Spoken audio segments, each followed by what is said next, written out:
316 నుండి.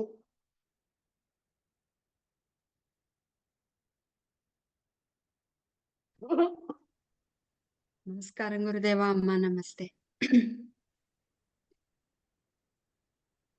సత్కర్మ పరిపాకాచ సత్కర్మ పరిపాకాచ చిత్తశుద్ధిశ్చ ధీమతా చిత్తశుద్ధిశ్చ ధీమతాః సాధకస్యైవ వక్తవ్యా సాధకస్యైవ వక్తవ్యా గురుగీతా ప్రయత్నతః గురుగీతా ప్రయత్నతః నాస్తికాయ కృతజ్ఞాయ నాస్తికాయ కృతజ్ఞాయ దాంభికాయ శఠాయ చ దాంభికాయ శఠాయ చ అభక్తాయ విభక్తాయ అభక్తాయ విభక్తాయ నవాచ్యేయం కదాచన నవాచ్యేయం కదాచన త్రిలోలుపాయ మూర్ఖాయ త్రిలోలుపాయ మూర్ఖాయ కామోపహత చేతసః కామోపహత చేతసః నిందకాయ నవక్తవ్యా నిందకాయ నవక్తవ్యా గురుగీతా స్వభావతః గురుగీతా స్వభావతః సర్వపాప ప్రశమనం సర్వపాప ప్రశమనం సర్వోపద్రవవారకం సర్వోపద్రవవారకం జన్మ మృత్యుహరం దేవి జన్మ మృత్యుహరం దేవి గీతా శాస్త్రమిదం శివే గీతా శాస్త్రమిదం శివే శృతిసారమిదం దేవి శృతిసారమిదం దేవి సర్వముక్తం సమాసతః సర్వముక్తం సమాసతః నాన్యథా సద్గతి పుంసాం నాన్యథా సద్గతిః పుంసాం వినా గురుపదం శివే వినా గురుపదం శివే బహుజన్మ కృతాత్ పాపాత్ బహుజన్మ కృతాత్ పాపాత్ అయమర్ధో న రోచతే అయమర్దో న రోచతే జన్మబంధ నివృత్త్యర్థం జన్మబంధ నివృత్త్యర్థం గురుమేవ భజేత్ సదా గురుమేవ భజేత్ సదా అహమేవ జగత్ సర్వం అహమేవ జగత్ సర్వం అహమేవ పరం పదం అహమేవ పరం పదం ఏతజ్ఞానం యతో భూయాత్ ఏతజ్ఞానం యతో భూయాత్ తం గురుం ప్రణమామ్యహం తం గురుం ప్రణమామ్యహం అలం వికల్పైరహమేవ కేవలం అలం వికల్పైరహమేవ కేవలం మయి స్థితం విశ్వమిదం చరాచరం మయి స్థితం విశ్వమిదం చరాచరం ఇదం రహస్యం మమయేన దర్శితం ఇదం రహస్యం మమయేన దర్శితం సవందనీయో గురురేవ కేవలం సవందనీయో గురురేవ కేవలం యస్యాంతం నాది మధ్యం నహి కరచరణం యస్యాంతం నాది మధ్యం నహి కరచరణం నామ గోత్రం న సూత్రం నామ గోత్రం న సూత్రం నో జాతిర్నైవ వర్ణో న భవతి పురుషో నో జాతిర్నైవ వర్ణో న భవతి పురుషో నో నపుంసో న చ స్త్రీ నో నపుంసో న చ స్త్రీ ఆకారం నో వికారం నహి జని మరణం నాకారం నో వికారం నహి జని మరణం నాస్తి పుణ్యం న పాపం నాస్తి పుణ్యం న పాపం నో తత్వం తత్వమేకం సహజ సమరసం నో తత్వం తత్వమేకం సహజ సమరసం తద్గురుం తన్నమామి సద్గురుం తన్నమామి నిత్యాయ సత్యాయ చిదాత్మకాయ నిత్యాయ సత్యాయ చిదాత్మకాయ నవ్యాయ భవ్యాయ పరాత్పరాయ నవ్యాయ భవ్యాయ పరాత్పరాయ శుద్ధాయ బుద్ధాయ నిరంజనాయ శుద్ధాయ బుద్ధాయ నిరంజనాయ నమోస్తు నిత్యం గురుశేఖరాయ నమోస్తు నిత్యం గురుశేఖరాయ సచ్చిదానంద రూపాయ సచ్చిదానంద రూపాయ వ్యాపినే పరమాత్మనే వ్యాపినే పరమాత్మనే నమః శ్రీ గురునాథాయ నమః శ్రీ గురునాథాయ ప్రకాశానందమూర్తయే ప్రకాశానందమూర్తయే సత్యానంద స్వరూపాయ సత్యానంద స్వరూపాయ బోధైక సుఖకారిణే బోధైక సుఖకారిణే నమో వేదాంత వేద్యాయ నమో వేదాంత వేద్యాయ గురువే బుద్ధి సాక్షిణే గురువే బుద్ధి సాక్షిణే నమస్తే నాథ భగవన్ నమస్తే నాథ భగవన్ శివాయ గురురూపిణే శివాయ గురురూపిణే విద్యావతార సంసిద్ధ్యై విద్యావతార సంసిద్ధ్యై స్వీకృతానేక విగ్రహ స్వీకృతానేక విగ్రహ నవాయ నవరూపాయ నవాయ నవరూపాయ పరమార్థైక రూపిణే పరమార్థైక రూపిణి సర్వాజ్ఞానతమో భేద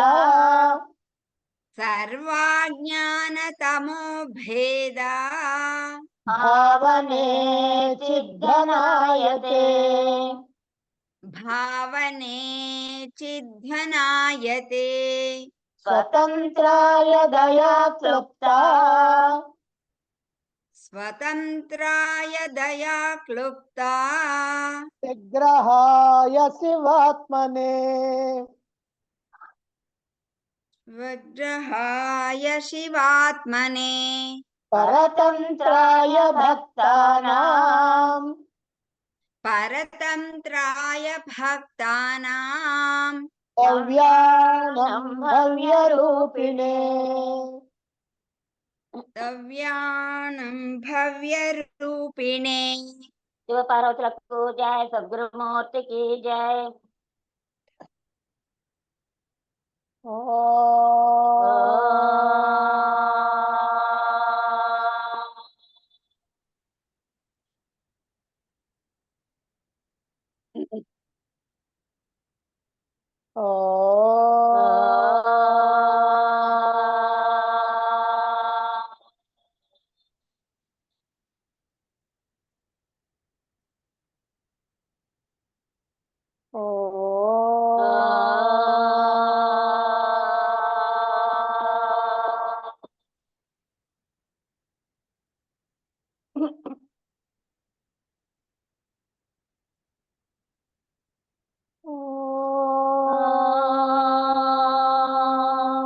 గురు బ్రహ్మా గురు విష్ణు గురుదేవో మహేశ్వరః. గురు సాక్షాత్ పరబ్రహ్మ తస్మై శ్రీ గురవే నమః. తస్మై శ్రీ గురవే నమః.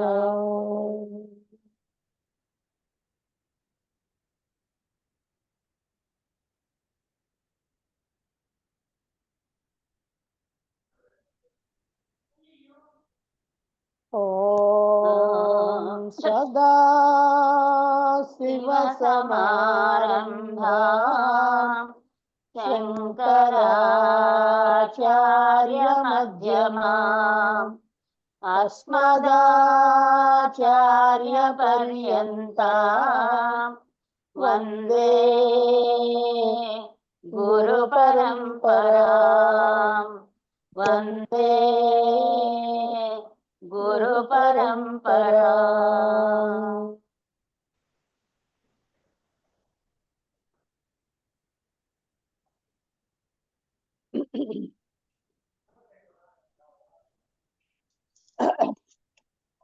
రెండు 293 నుంచి 297 వరకు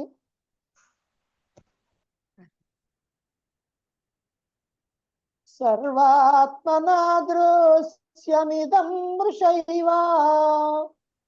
సర్వాత్మనా దృశ్యమిదం మృషైవా. నైవాహమర్ధక్షణికత్వదర్శనాత్. నైవాహమర్థక్షణికత్వదర్శనాత్. జానామ్యహం సర్వమితి ప్రతీతిః. జానామ్యహం సర్వమితి ప్రతీతిః. కుతోహమాదేక్షణికస్య సిద్ధ్యేత్. కుతోహమాదే క్షణికస్య సిద్ధ్యేత్.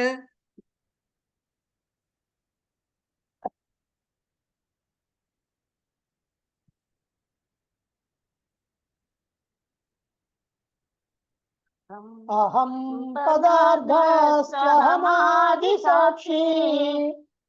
అహం పదార్థస్త్వహమాది సాక్షి. నిత్యం సుషుప్తావపి భావదర్శనాత్. నిత్యం సుషుప్తావపి భావదర్శనాత్. బ్రూతే హ్యో నిత్య ఇతి శ్రుతి స్వయం. బ్రూతే హ్యజో నిత్య ఇతి శ్రుతిః స్వయం. తత్ప్రత్యగాత్మా సదసద్విలక్షణః. తత్ప్రత్యగాత్మా సదసద్విలక్షణః. వికారిణాం సర్వవికారవేత్త. వికారిణాం సర్వవికారవేత్త. నిత్యా వికారో భవితుం సమర్హతి. నిత్యా వికారో భవితుం సమర్హతి. మనోరథ స్వప్న సుషుప్తిషు స్ఫుటం.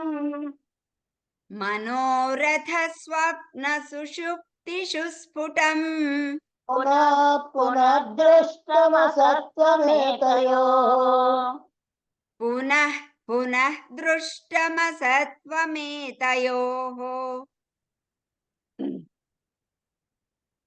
అతోభిమానం త్యజమాంసపిండే అతోభిమానం త్యజమాంసపిండే పిండాభిమానైన్యపి బుద్ధి కల్పితే పిండాభిమానిన్యపి బుద్ధి కల్పితే కాలత్రయాబాధ్యమఖండబోధం కాలత్రయాబాధ్యమఖండబోధం జ్ఞాత్వా స్వమాత్మానముపైః శాంతిం జ్ఞాత్వా స్వమాత్మానముపైః శాంతిం త్యజాభిమానం కులగోత్రనామా త్యజాభిమానం కులగోత్రనామా రూపాశ్రమేష్వార్ధశవాశ్రితేషు రూపాశ్రమేష్వార్ధశవాశ్రితేషు లింగస్య ధర్మానపి కర్తృతాదీం లింగస్య ధర్మానపి కర్తృతాదీం తత్వా భవాఖండ సుఖస్వరూపః త్యక్త్వా భవాఖండ సుఖస్వరూపః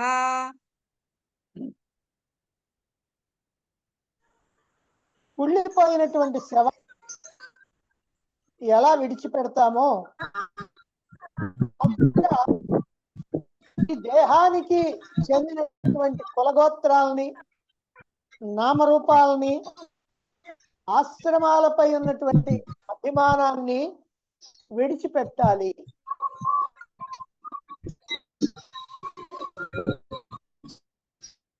పైమగం సురేఖ గారు ఇది మ్యూట్ అవ్వట్లేదండి నాకు.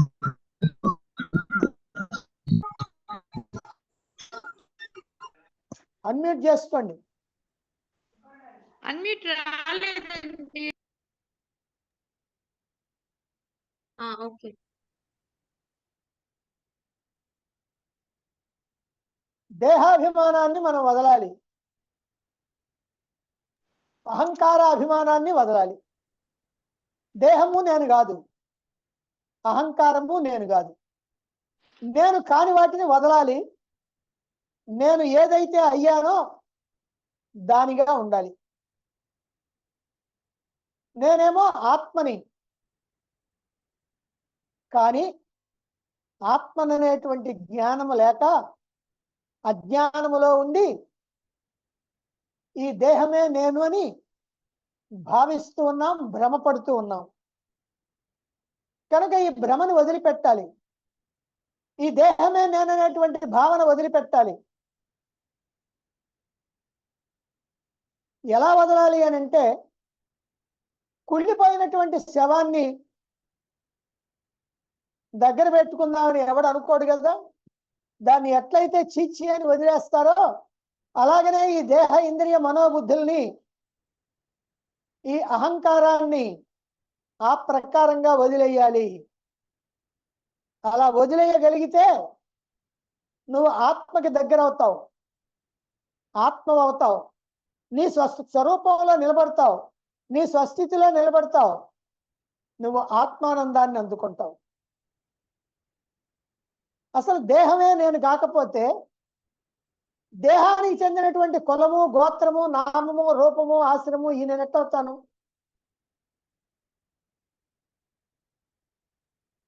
మీది ఏ జాతి అని అంటే నేను భారతీయుణ్ణి అంటాం. ఎవరా భారతీయుడు?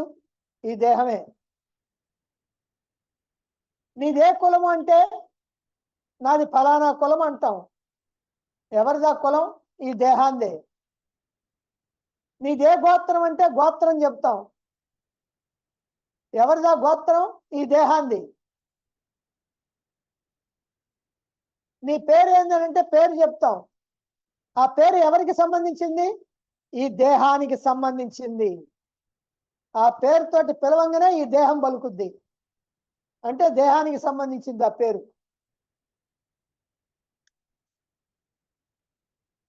అలాగనే ఈ రూపం దేనికి సంబంధించింది? నేను అందంగా ఉన్నాను లేదా వికారంగా ఉన్నాను అనేటువంటి ఈ రూపం దేహానికి సంబంధించింది. దేహాన్ని చూచాగా మనం చెప్పేది. కనుక అన్ని దేహానికి సంబంధించినయే. అసలు నేను దేహమే కాకపోతే దేహానికి సంబంధించినవి నా ఎట్ట అవుతాయి? దేహమే నేను కాదు అయినప్పుడు దేహానికి సంబంధించిన కులం నాదెట్ట అవుద్ది, గోత్రం నాదెట్ట అవుద్ది, ఇవన్నీ నా ఎట్లా అవుతాయి? కనుక ఇవన్నీ నాయి కాదు.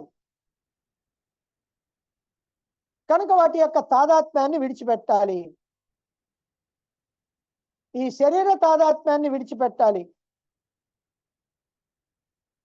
నిజంగా ఆలోచిస్తే ఏమిటి దేహం యొక్క పరిస్థితి అంటే, జీవుడు వాడుకున్నంత వరకే ఈ దేహానికి విలువ. జీవుడు ఎప్పుడైతే నాకు ఈ దేహం పనికిరాదని వాడుకోవటం మానేసి దీంట్లో నుంచి వెళ్ళిపోతాడో అప్పుడు ఈ దేహానికి అసలు ఏమీ విలువ లేదు, పైసా విలువ లేదు. ఆ దేహాన్ని ఎవడు కూడా అమ్మితే కొండు. కాబట్టి ఈ దేహం ఏమిటి అని అంటే ఎప్పటికైనా శవం.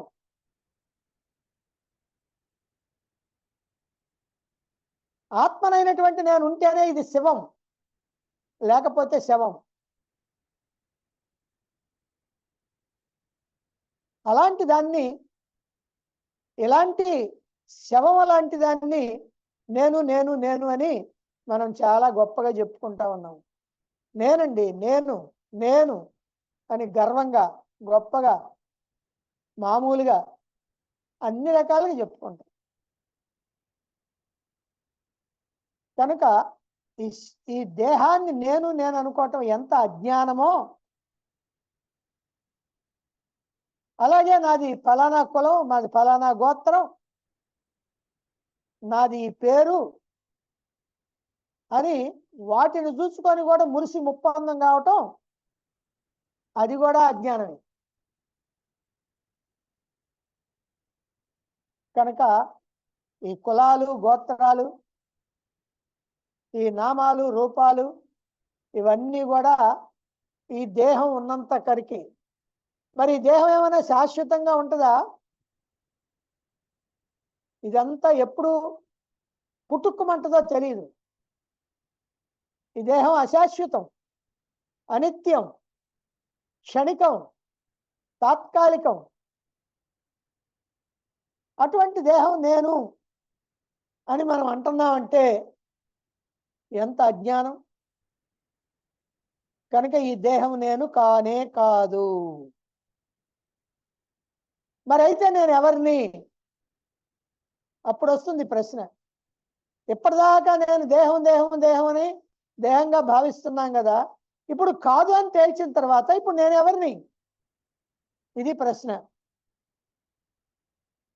ఈ దేహములోనే ఉండి, ఈ దేహమునందు అంతటా ఉండి, ఈ దేహానికి కావలసినటువంటి శక్తి సామర్థ్యాలని అందిస్తూ, ఏదైతే ఈ దేహంలో సర్వత్రా వ్యాపించి ఉన్నదో, సూక్ష్మాతి సూక్ష్మంగా ఉన్నదో, స్వయం ప్రకాశంగా ఉన్నదో, సర్వవ్యాపకంగా ఉన్నదో, ఆ చైతన్య స్వరూపమైనటువంటి ఆత్మనే నేను.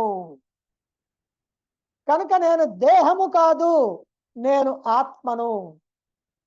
నేను ఆత్మను అనేటువంటి విషయం మనకి గట్టిపడాలంటే నేను దేహాన్ని కాదు అనేటువంటి భావన గట్టిపడాలి ముందు. కాని దాన్ని తీసేస్తే అవునన్నది ఎట్లాగ ఇక్కడే ఉంది. కాబట్టి కాని దాన్ని తొలగించాలా, మన అజ్ఞానాన్ని తొలగించాలా.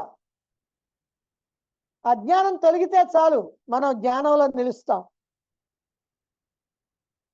కనుక ఈ దేహం నేను కాదు, ఈ కులగోత్రాలు, నామరూపాలు, ఆశ్రమాలు ఇవి కూడా నేను కాదు, మనోబుద్ధులు నేను కాదు, ఈ అహంకారం నేను కాదు.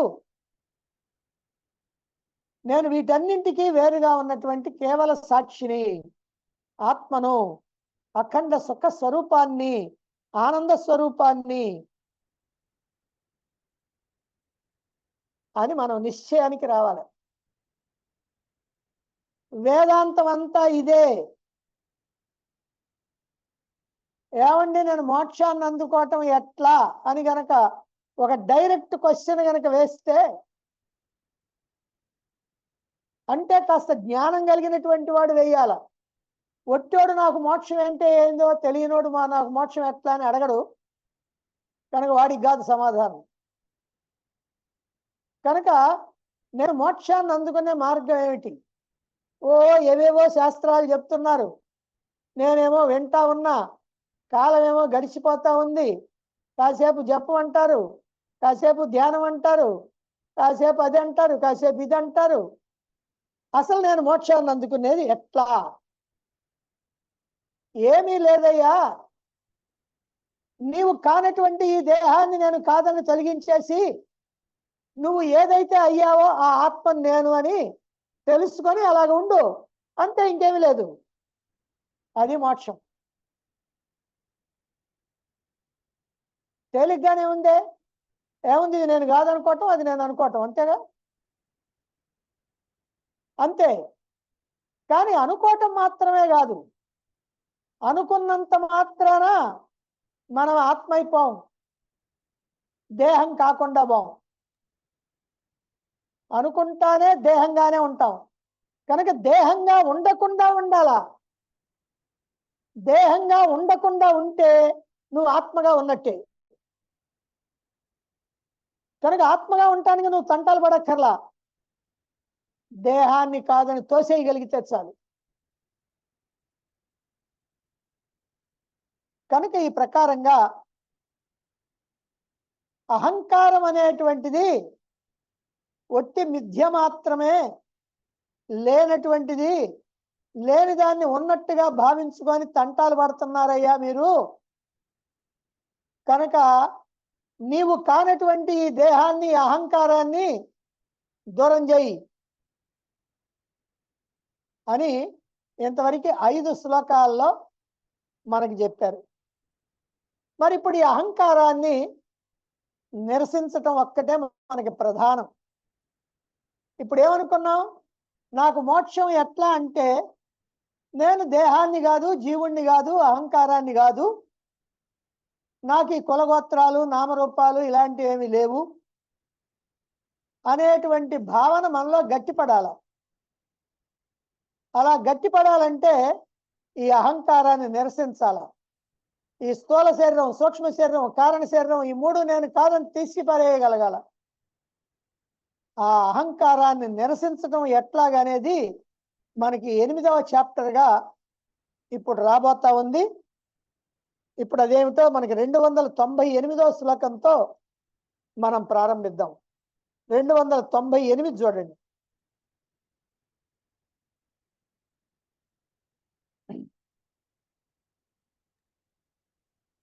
సంతన్యే ప్రతిబంధా పుంసః సంత్యన్యే ప్రతిబంధా పుంసః సంసారహేతవో దృష్టాః సంసారహేతవో దృష్టాః తేషామేవం మూలం ప్రథమా తేషామేవం మూలం ప్రథమా వికారో భవత్యహంకారః వికారో భవత్యహంకారః సంత్యన్యే ప్రతిబంధా పుంసః సంత్యన్యే ప్రతిబంధా పుంసః సంసారహేతవో దృష్టాః సంసారహేతవో దృష్టాః తేషామేవం మూలం ప్రథమా తేషామేవం మూలం ప్రథమా వికారో భవత్యహంకారః వికారో భవత్యహంకారః పుంసః. పుంసః అంటే మానవుడు. మానవుడికి సంసార హేతవో దృష్ట, ఈ జనన మరణ సంసార బంధములో బంధించేటువంటి అన్యే ప్రతిబంధ సంతి, అనేకమైనటువంటి ప్రతిబంధకాలు ఉన్నాయి. అంటే మనని సంసార జన్మ మరణ చక్రంలో ఇరికించేటువంటి ప్రతిబంధకాలు అనేక ఉన్నాయి అంటున్నారు. అంటే పుట్టడం చావటం, పుట్టడం చావటం, పుట్టడం చావటం అనేటువంటిదే ఈ సంసార బంధం. ఇందులో మనల్ని ఇరికించినటువంటిది ఏమిటి? ఎన్నో ఉన్నాయి కారణాలు అంటున్నారు. అయితే ఇన్ని కారణాలు ఉంటే నాకు గుర్తు పెట్టుకోవటం కష్టం కదండి అంటే, తేషాం ఏవం మూలం, ఆ ప్రతిబంధకాలన్నింటికీ మూలం ఏమిటయ్యా అంటే, ఎందుకనంటే చెట్టు మొత్తం ఉందనుకోండి, చెట్టు ఉంటుంది, కాండం ఉంటుంది, కాయలు ఉంటాయి, కొమ్మలు ఉంటాయి, ఆకులు ఉంటాయి, పళ్ళు ఉంటాయి, అన్నీ ఉంటాయి. కానీ దానికి మూలం మాత్రం ఒక్కటే ఉంటుంది, అది నేల కింద ఉంటుంది. అలాగనే ఈ ప్రతిబంధకాలన్నింటికీ మూల కారణం ఏమిటయ్యానంటే, ప్రథమ వికార అహంకార, మొదటి వికారమైనటువంటి అహంకారమే అవుతున్నది.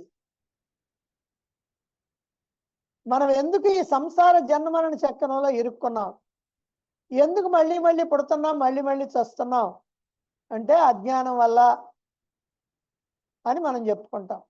అజ్ఞానం అంటే నేను ఆత్మనని తెలియకపోవటం వల్ల. తెలియకపోతే ఏమైందండి? అది తెలియకపోవటం వల్ల నేను జీవుణ్ణి అనుకున్నాను. జీవుణ్ణి అయితే ఏమైందండి? జీవుణ్ణి అనుకునేటప్పుడు కొన్ని కోరికలు, కొరతలు, వ్యవహారాలు ఉన్నాయి. ఉంటే ఏమైందండి? ఉంటే వాటి కోసం ఆలోచనలు చేయాల్సి వచ్చింది. ఆలోచనలు చేస్తే ఏమైందండి? కర్మలు చేయాల్సి వచ్చింది. కర్మలు చేస్తే ఏమైందండి? కర్మలు చేస్తే కర్మఫలాలు వచ్చి కూర్చుంటున్నాయి. కర్మఫలాలు వస్తే ఏమైందండి? మళ్ళీ జన్మలు వస్తున్నాయి. జన్మలు వస్తే ఏమైందండి? మళ్ళీ సుఖాలు, దుఃఖాలు, బాధలు, భయాలు, అలజడులు, ఆందోళనలు, అశాంతి. అమ్మో ఇవన్నీ నేను పడలేనండి అని.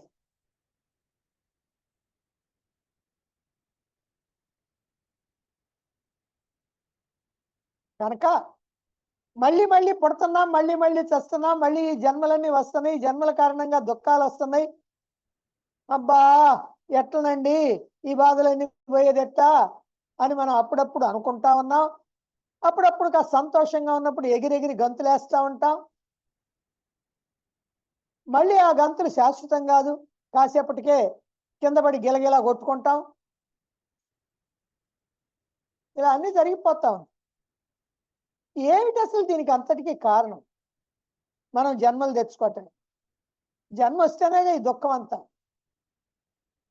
కాబట్టి మరి జన్మలు రాకుండా ఉండాలంటే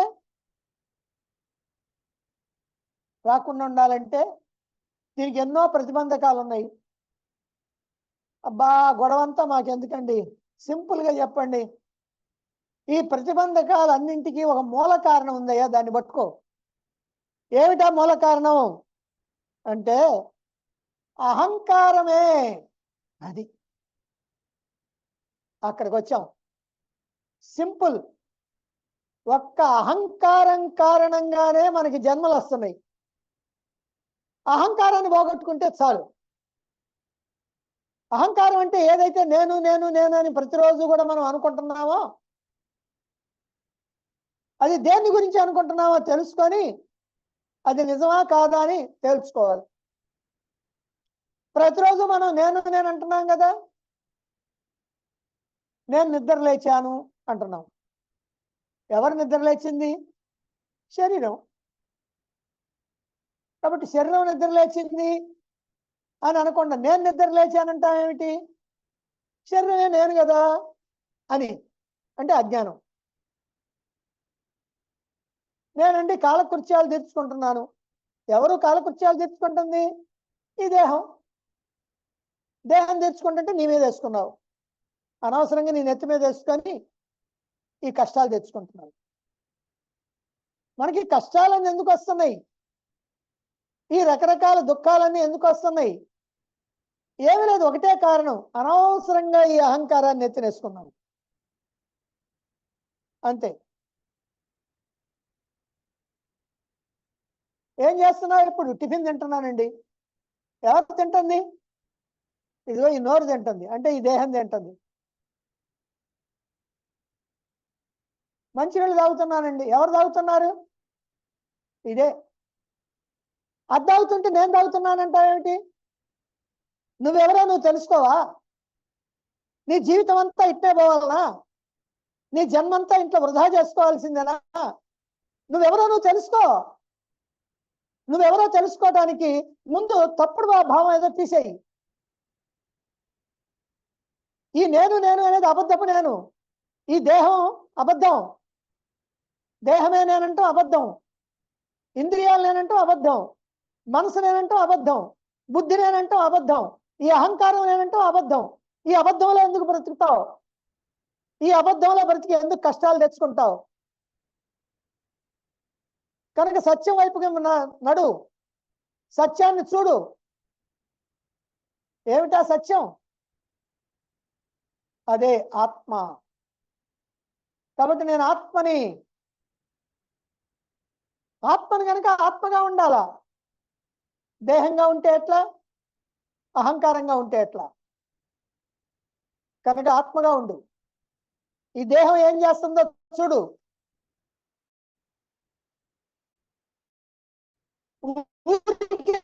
చూడు, ఊరికి పట్టించుకోబాకు. ఊరికి అట్లా చూడంతే. కళ్ళు ఉన్నాయి కదా చూస్తానికి, అలా చూడంతే. అవి మంచియా చెడ్డయా నీకు అక్కర్లా. మంచి చేస్తుంటే చేయమని చెప్పక్కర్లా, చెడ్డ చేస్తుంటే చేయొద్దని చెప్పక్కర్లా. నీకెందుకు అనవసరంగా అవన్నీ నువ్వు తగిలించుకోవటం? నువ్వు హాయిగా ఆనందంగా దూరంగా కూర్చో.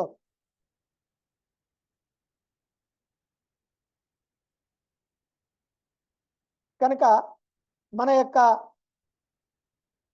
అజ్ఞానానికి, మన యొక్క దుఃఖాలకి అన్నింటికి కూడా ఒకే ఒక్క కారణం ఉంది. నేను ఈ అహంకారం అనుకోవటం, నేను ఈ దేహం అని అహంకారం అని అనుకోవటం, అంటే జీవుణ్ణని అనుకోవటం. అలా అనుకోవటం వల్ల ఈ జీవుడు ఈ సంసార జన్మమరణ చక్రంలో బంధించబడ్డాడు. పుడుతూ చస్తూ తల్లి గర్భంలో ప్రవేశిస్తూ గర్భనరకం అనుభవిస్తూ బయటకు వస్తూ ఏడుస్తూ నవ్వుతూ ఎలాగనో జీవితాన్ని గడుపుతా ఉన్నాడు.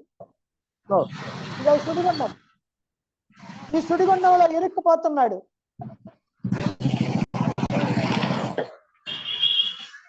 నరసింహారెడ్డి అన్మ్యూట్ చేసుకోండి.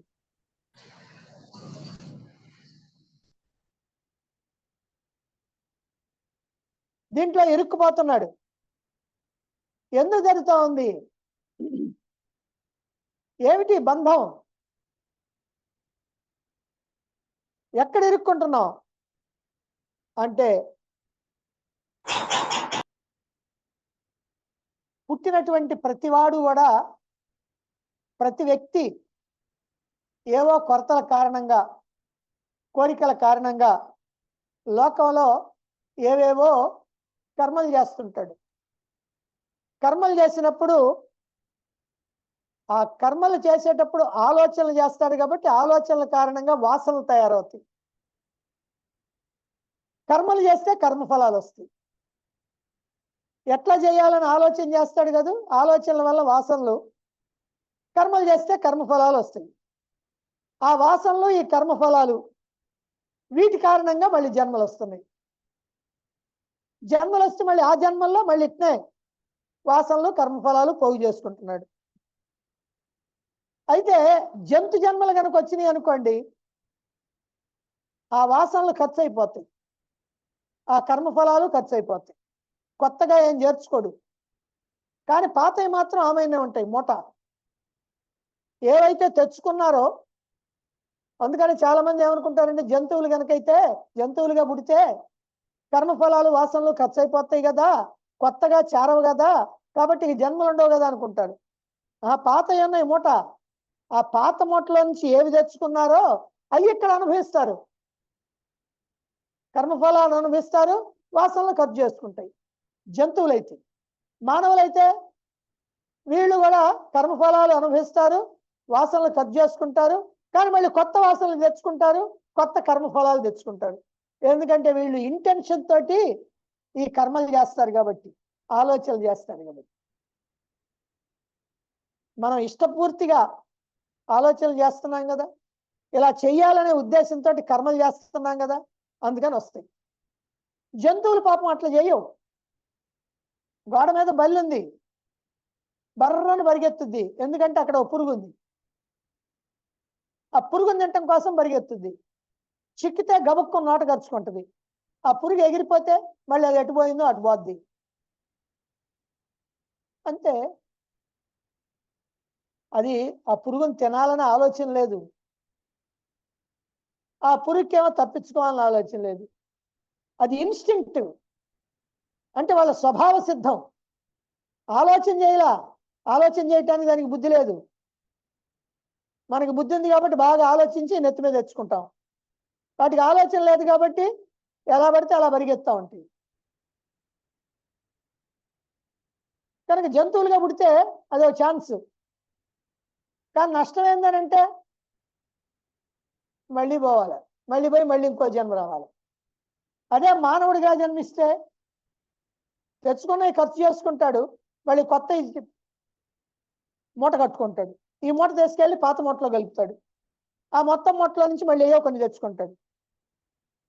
ఈ ప్రకారంగా ఎన్ని జన్మలు ఎత్తిన మానవుడు ఆ మూట అట్లనే ఉంటుంది. పోయేవి పోతుంటాయి, వచ్చేవి వస్తుంటాయి, ఖర్చు అయ్యేవి ఖర్చు అవుతాయి, కలిసేవి కలుస్తుంటాయి. మూట మాత్రం మనకి తగ్గదు.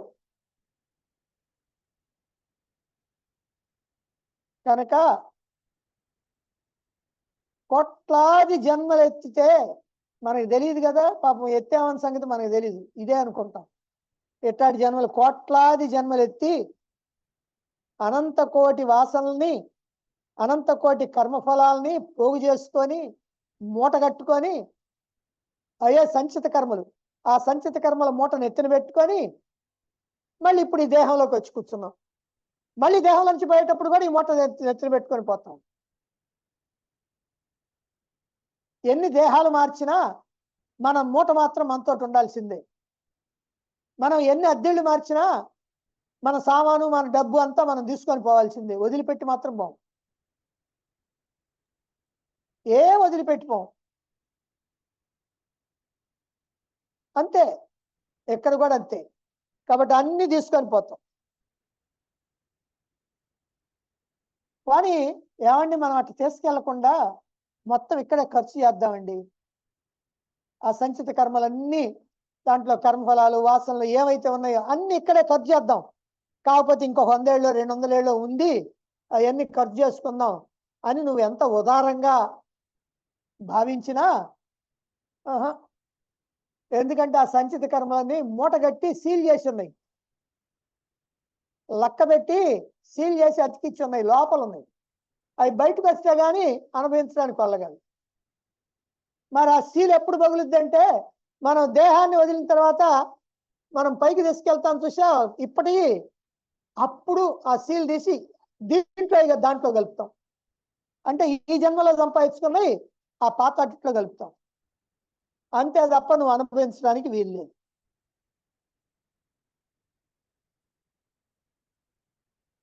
ఏమండి, ఇట్టయితే కష్టం కదా.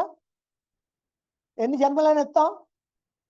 ఏంటి భగవంతుడు ఇట్టు చేశాడు మనకి అంటారా? అక్కర్లా, భగవంతుడు మంచి మార్గమే చూపించాడు. ఎప్పుడైనా నీకు మానవ జన్మ కనుక వస్తే,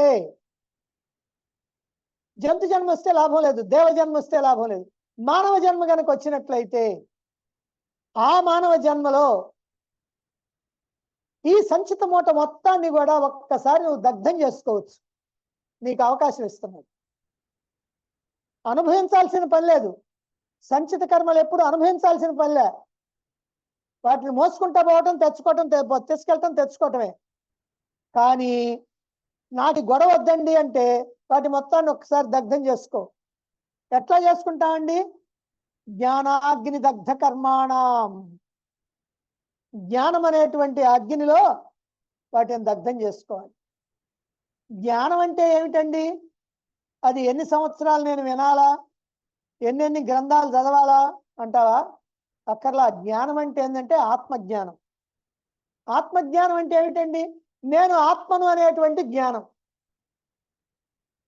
అది కావాలి. అది కనుక వస్తే మొత్తం దగ్ధం. సరేనండి నేను అనుకుంటా, నేను ఆత్మను అనుకుంటా. అనుకుంటే లాభం లేదయ్యా, నువ్వు ఆత్మగా ఉండాలా. అదే ఇందాడి నుంచి చెప్తా ఉంది. కాబట్టి నేను ఆత్మను అనుకుంటే లాభం లేదు, నువ్వు ఆత్మవైపోవాలా. నేను దేహాన్ని నేను అనుకుంటే కాదు, నువ్వు దేహంగానే ఉన్నావు. ఇప్పుడు ఎట్లా ఇప్పుడు నువ్వు దేహంగా ఉన్నావో, ఎట్లా ఇప్పుడు నువ్వు అహంకారంగా ఉన్నావో, అట్లాగే నువ్వు ఆత్మగా ఉండాలి. నేను దేహాన్ని నేను ఒక్కసారి కూడా అనుకోవట్లా, కానీ దేహంగా ఉంటున్నావు. నేను అహంకారాన్ని ఒక్కసారి కూడా అనుకోవాలా, కానీ అహంకారంగా ఉంటున్నావు.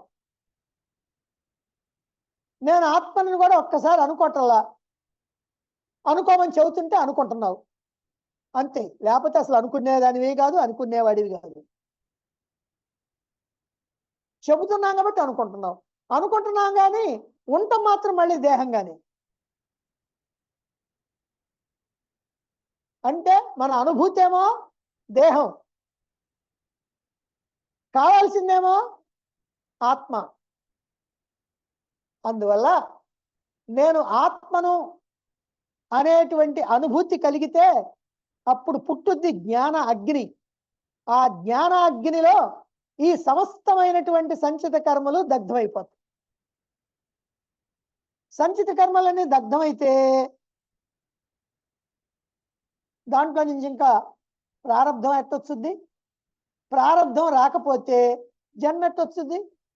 మనం జన్మిస్తున్నామంటే ప్రారంధం అనుభవించడానికి కదా, అనుభవిస్తున్నాం కదా, సుఖమో దుఃఖమో ఏదో ఒకటి. కనుక ఆ ప్రారంధం లేకపోతే మనకి జన్మలు లేవు.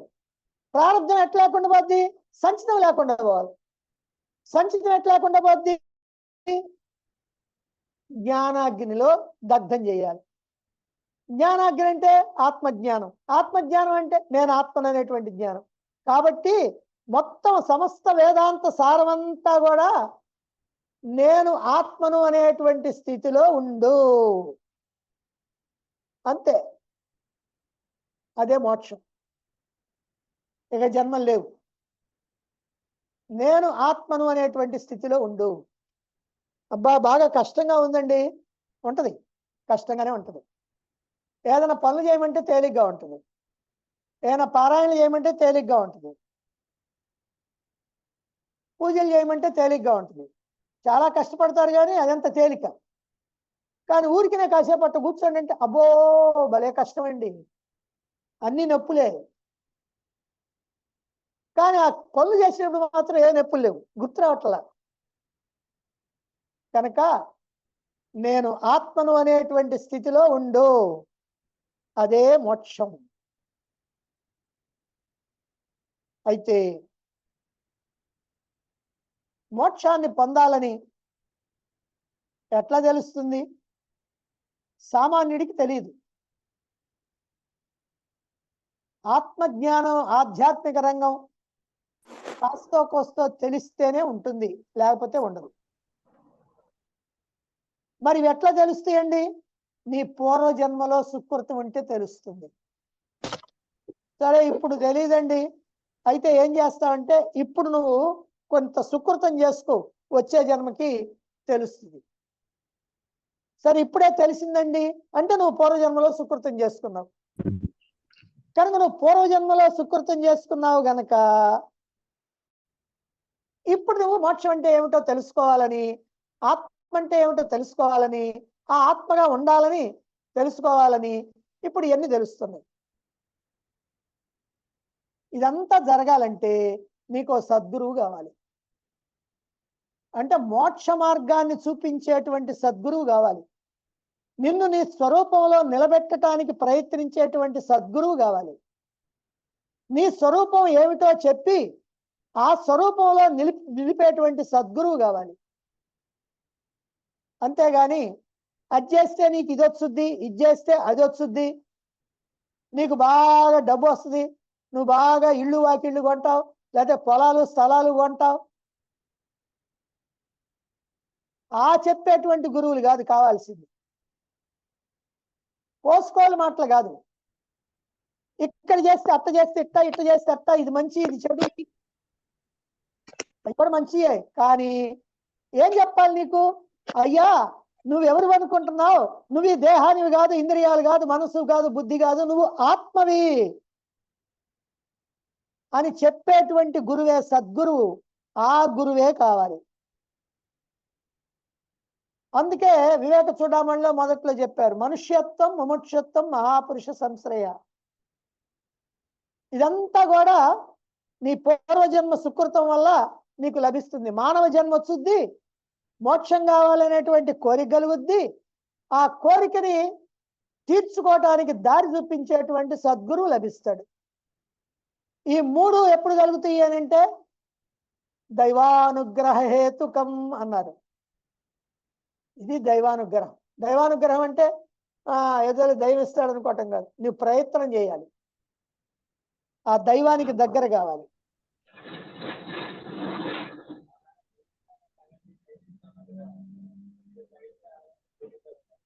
ఎందుకు అందరూ ఇట్లా అన్మ్యూట్ చేసుకుంటున్నారు? హాయిగా చేసుకోవడానికి అవకాశం కలిగిస్తున్నారా? ఒక్క నిమిషం గురుగారు, అందరినీ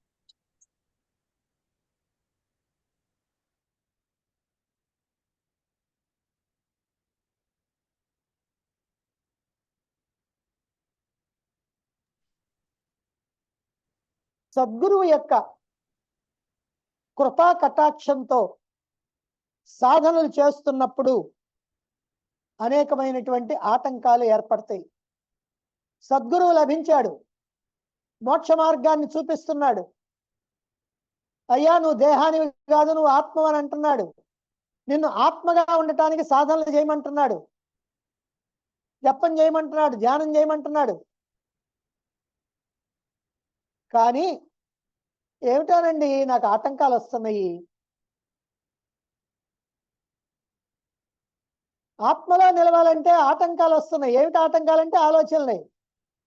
ఏం ఆలోచనలు? వాడు ఆ వ్యాపారం చేస్తున్నాడు, వీడి ఉద్యోగం చేశాడు, వాడికి అంత జీతం వస్తుంది, వీడికి ఎంత జీతం వస్తుంది, ఏ ఆలోచనలు. కనుక ఈ ఆలోచనలన్నీ కూడా మనకు ఉండేటువంటి కోరికల వల్ల వస్తున్నాయి. కోరికలు అంటే ఒక రకం కాదు, మూడు రకాలు ఉన్నాయి కోరికలు. ఒక రకమేమో పూర్వజన్మల్లోనే మనం కోరుకొని తీర్చుకోకటం చేతగాక, లేకపోతే వయసు అయిపోయి ఉన్నటువంటివి వాసనల రూపంలో మనలో ఉంటాయి. అవి ఒక రకం కోరికలు. అంటే ఇప్పుడు పుట్టలా, ఎప్పుడో పుట్టిది, అవి ఇప్పుడు మనకి ట్రాన్స్ఫర్ అయినాయి. అది ఒక రకం కోరికలు. ఇక రెండో రకం కోరికలు ఏమిటంటే, ప్రస్తుతం ఈ ప్రపంచంలో తిరుగుతున్నావు కదా, తిరుగుతా అవేవి చూస్తున్నావు, వాళ్ళని చూస్తున్నావు, వీళ్ళని చూస్తున్నావు, వాడు అంత సంపాదించాడు, వీడు ఎంత సంపాదించాడు, వాడికి అంత ఉంది, వీడికి ఎంత ఉంది అని చూస్తున్నావు కదా. చూసిన తర్వాత నాకు కూడా ఇంత ఉంటే బాగుంటుంది అనుకున్నావు. ఆ కోరికలు అంటే ఇప్పుడు పుట్టినవి. ఒకటి పూర్వపు కోరికలు, ఒకటేమో ఇప్పుడు పుట్టే కోరికలు. ఇక మూడోది ఏంటంటే వస్తువుల మీద, విషయాల మీద, భోగాల మీద ఉన్నటువంటి ఆసక్తి, వ్యామోహం. అది ఎంత ఎక్కువగా ఉంటే వస్తువు మన ఎదురుగా లేకపోయినా దాన్ని తలుచుకుంటే చాలు, ఎట్టా ఎట్టా ఎట్టా ఎట్టా ఎట్ట సంపాదిస్తాం, ఎట్ట సంపాదిస్తాం. కాబట్టి ఈ మూడు రకాలైనటువంటి కోరికల కారణంగా అనేకమైనటువంటి ఆలోచనలు వచ్చి ధ్యానంలో మన మనస్సుని చెడగొడతా ఉన్నాయి, మన ప్రశాంతతకి భంగం కలిగిస్తా ఉన్నాయి. వీటినే మనకి అరిషడ్వర్గాలు అని. అరి అంటే శత్రువు, షట్ అంటే ఆరు. 6 వర్గాల శత్రువులు ఉన్నాయి. కామ, క్రోధ, లోభ, మోహ, మద, మాత్సర్య. ఈ 6 గనక ఉంటే వాడు ఏనాటికి కూడా వృద్ధిలోకి రాలేడు. ఈ 6 మొట్టమొదటిది కామ అంటే కోరికలు. ఇది ఎట్టాడిదనంటే మనకి రైలు పెట్టెలు ఎన్నున్నా ఇంజన్ ఉంటుంది చూశారు, అదిగో ఇంజన్ లాంటి. ఇంజన్ ఎటు తిరిగితే రైలు పెట్టెలు అట్టే పోతాయి. పెట్టెలకి స్వతంత్రం లేదు, ఆ ఇంజన్ బట్టే పోతా ఉంటాయి. అట్లా నీ కోరిక ఏదైతే ఉందో ఆ కోరికను బట్టే ఇవి వస్తాయి. ఎందుకని? నువ్వు గనక కోరుకున్నటువంటి కోరిక నెరవేర్చుకునే సమయంలో ఎవడన్నా అడ్డం వచ్చాడనుకో, అప్పుడు నీకు వచ్చేది క్రోధం. కోపం వచ్చుద్ది వాడి మీద, వాడిని నరికి పారేయాలనిపిస్తూ ఉంటుంది, పసపస నవలాలనిపిస్తుంటుంది. అది కామం వల్ల క్రోధం. కామం వల్లనే లోభం కూడా వస్తుంది. లోభం అంటే ఏమిటి? పిసినారితనం. ఈ వచ్చిందంతా నాకే ఉండాలా, నేను దీంట్లో నుంచి రూపాయి ఖర్చు పెట్టకూడదు, ఎవరికి ఇవ్వకూడదు, ఏమీ చేయకూడదు, దీంట్లో ఇంకొకరు ముదిరితే నేను కూడా తినకూడదు, దాచిపెట్టుకొని చూసుకోవాలి. మైజర్ అండ్ ది గోల్డ్ అని చిన్నప్పుడు ఒక కథ ఉంది, అదిగో అట్లా అన్నమాట. ఎప్పుడు చూసుకోవటం, దాచుకోవటం, చూసుకోవటం. కొంతమంది కనుక అయితే కాస్త ఖర్చు పెట్టుకోవటం, అంతేగాని ఇతరులకి మాత్రం ఏమీ పోకూడదు. అందుకని లోభం. కోరిక తీరితే లోభం, తీరకపోతే క్రోధం. కామ, క్రోధ, లోభ. ఇప్పుడు మోహం. మోహం ఏమిటయ్యానంటే మన కోరిక ఎప్పుడైతే తీరిందో దీని ద్వారా నేను ఎల్లప్పుడూ కూడా సుఖంగా, హాయిగా, ఆనందంగా ఉంటాను అని అనుకోవటం. డబ్బు వచ్చింది అనుకోండి, దాంతో నేను హాయిగా ఉంటా. పదవి వచ్చింది అనుకోండి, అబ్బా దీంతో ఇక నేను కమ్మగా సంపాదించుకుంటా అనుకున్నారనుకోండి. బాగా డబ్బు వచ్చింది అనుకోండి, నీ ఇంట్లో వాళ్ళే వీడి దగ్గర ఎంత డబ్బు ఉన్నా కూడా మనల్ని తిన్నయటం లేదు, వీడిని ఏదో రకంగా వేసేస్తే సరిపోద్ది అనుకుంటాడు. లేకపోతే డబ్బు బాగా ఉంది కాబట్టి దొంగలు, దోపిడీదారులు వాళ్ళ యొక్క కళ్ళు పడతాయి. ఇవన్నీ కాకపోతే గవర్నమెంట్ కళ్ళు పడతాయి. వీడు మనకి ట్యాక్స్ కట్టకుండా దాచిపెట్టుకున్నాడు, వీడంతా తేలుద్దాం అనుకుంటాడు. ఏ బాధ వచ్చినా సరే ఏమో మనసంతా అల్లకల్లోలం అయిపోతా ఉంటుంది. అందుకని ఇది మోహం. దీనివల్లనే నేను సుఖపడతాను అనుకోవటం మోహం. బ్రహ్మాండంగా ఒక కంఠాభరణం, ఒక వడ్రాణం పెట్టుకొని ఏదో ఊరికి పోతున్నావు, లేకపోతే దగ్గరలో బజారుకి పోతున్నావు, ఎవడో దొంగ చూశాడు. పల్లెలే అక్కర్లే, టౌన్లు కూడా. వాడు ఆమె వెంబడి వస్తాడు, గొంతు పిసికి ఆమెను అన్ని తీసుకొని పోతాడు. ఇప్పుడేమో బ్రహ్మాండంగా ఉంది, ఆ తర్వాత వాడు గొంతు పిసుకుతుంటే ఎట్లుంటుందో అప్పుడు తెలుస్తుంది. కనుక వీటి వల్ల సుఖపడతాననుకోవటం మోహం. ఈ అనిత్యమైనటువంటి వస్తువుల ద్వారా సుఖపడతాననుకోవటమే మోహం. ఇక ఐదోది మదం. మన కోరికలన్నీ తీరినాయి, బాగా సంపాదించాం, కోట్లు కోట్లు వచ్చినాయి, అధికారం ఉంది, పదవులు ఉన్నాయి, దాంతో మనకు వచ్చేది మదం. అంటే నాకున్నాయి, నన్ను ఎవడు కొట్టగలిగినటువంటి వాడు ఈ లోకంలో లేడు, నేనే మునగాడిని అనిపిస్తుంది. దాని తర్వాత వచ్చేది మాత్సర్యం, అంటే అసూయ. మనకి ఎంతున్నా మనకంటే ఉండేవాళ్ళు కొంతమంది ఉంటారు, వాడిని చూస్తే మనకు ముట్టుద్ది, కళ్ళల్లో నిప్పులు పోసుకున్నట్టు ఉంటుంది. అదే అసూయ. ఈ అసూయ జ్వరం మహాభారతంలో ఒకడికి ఉంది, దుర్యోధనుడికి. అదిగో అట్లానే ఉంటే ఏమవుద్ది, దుర్యోధనుడికి ఏ గతి పెట్టిందో మనకు అదే గతి పట్టుద్ది, అసూయ. కనుక ఇవన్నీ కూడా ఈ కామం అనేటువంటిది ఉందే, ముందు రైలు పెట్టా, దాని కారణంగా వస్తాయి. కాబట్టి ఈ కామక్రోధ లోభ మోహ మద మాత్సర్యాలు అనేటువంటి అరిషడ్వర్గాలు ఏవైతే ఉన్నాయో, శత్రువర్గాలు ఏవైతే ఉన్నాయో, హరి అంటే శత్రువు, వీళ్ళందరూ మనకి శత్రువులు. కాబట్టి వాళ్ళని తప్పించుకోవాలి. ఇవన్నీ కూడా మనసుని ప్రశాంతంగా ఉండనీయకుండా మనల్ని ఆత్మభావాన్ని కప్పేస్తాయి. నేను ఆత్మననేటువంటి భావన మనకి లేకుండా చేస్తుంది. అయితే ఏమండి ఇన్ని చెప్పారు కదా, నాకు తలకాయ వేడెక్కిపోతుందండి, సింపుల్గా చెప్పండి అంటారా? వీటన్నిటికీ మూల కారణం వెతకాల. అన్నిటికీ కూడా ఒకటే మూల కారణం ఉంది, దాని నుంచి అన్ని వచ్చినాయి. ఆ మూల కారణం ఏమిటంటే మనం ఏదైతే సత్యమో ఆ సత్యాన్ని తెలుసుకోలేని అజ్ఞానం, నేను ఆత్మనని తెలియనటువంటి అజ్ఞానం. నేను ఆత్మనని తెలియపోవటానే ఈ గందరగోళం అంతా జరుగుతా ఉంది. ఆత్మనని తెలియకపోతే ఎందుకు జరుగుతుందండి ఇదంతా? మళ్ళీ అనుమానం. ఆత్మనని తెలియకపోతే, ఆత్మను అనుకుందాం, ఆహా, ఆత్మనని తెలియకపోతే నేను జీవుణ్ణి అనుకుంటున్నా, అహంకారాన్ని అనుకుంటా. జీవుణ్ణి ఎప్పుడైతే అనుకున్నానో వచ్చినాయి, వరుస పెట్టి అన్ని వచ్చినాయి.